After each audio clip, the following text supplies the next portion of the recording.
for what he feared might be the last time. The recession had hit hard, and Paul's once bustling diner now stood eerily silent, a ghost of its former self. Bills piled up, and customers dwindled. Despite his best efforts, he had no choice but to close up shop temporarily. As he was locking the front door, Paul noticed a figure huddled under a tattered blanket on the restaurant's doorstep. The man looked up, his eyes meeting Paul's with a mix of apprehension and hope. "Hey, man," the stranger said, his voice raspy. "Do you have any spare food? I haven't eaten in days." Paul hesitated.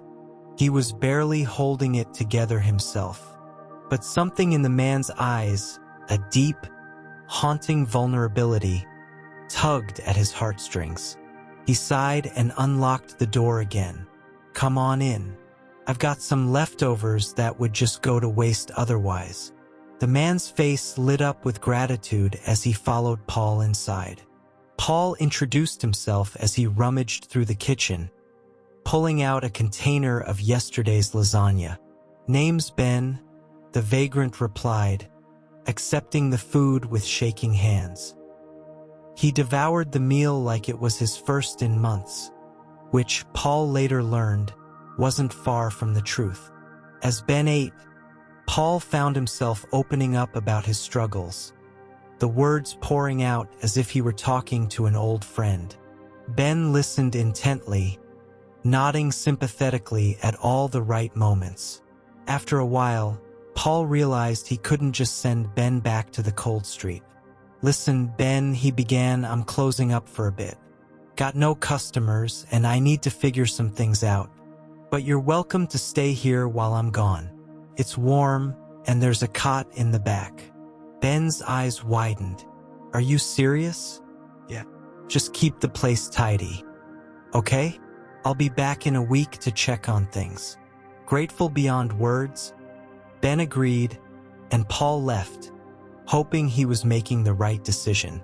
The week away from the Silver Spoon was agonizing for Paul. He stayed with his sister, trying to come up with a plan to save his beloved diner. But his mind kept drifting back to Ben, wondering if he was okay, if he'd honored his promise to keep the place clean. When Paul finally returned, he found himself bracing for the worst. But as he unlocked the door and stepped inside, his jaw dropped in disbelief. The restaurant was spotless. The floors gleamed, the tables were neatly arranged, and a pleasant aroma wafted from the kitchen. It was as if the Silver Spoon had been given a new lease on life. Paul found Ben scrubbing the stovetop, a look of intense concentration on his face. "Hey, Paul." Ben greeted him with a smile. "I hope you don't mind, but I did some cleaning. Figured it's the least I could do." "Mind? Ben, this place looks amazing. What on earth did you do?" Ben chuckled. "Just some good old-fashioned elbow grease. And, well, I made a few calls." Paul's confusion must have shown because Ben quickly added, "I used to work in the restaurant business, before things went south for me. I still have a few connections. I reached out, told them about your situation, and some of them are interested in helping out. They believe in second chances." Stunned, Paul sank into a chair. "I don't know what to say." "You don't have to say anything," Ben replied. "Just give it a shot. You've got a great place here, and people need a bit of good food and warmth, especially now."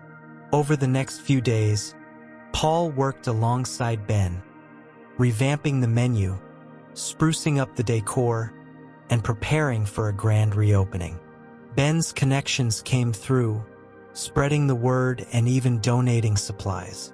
When the Silver Spoon finally reopened, it was as if the whole community had come out to support it. Customers filled the tables, laughter and chatter filled the air, and Paul felt a glimmer of hope for the first time in months. And Ben?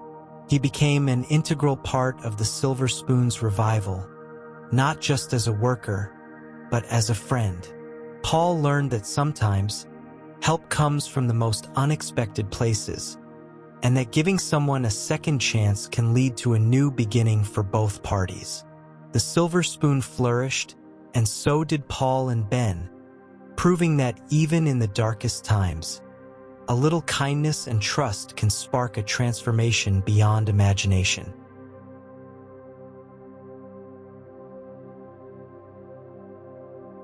Thank you so much for watching this video. I put a link down below about something very interesting you'll like. Go check that out. Subscribe for more daily content.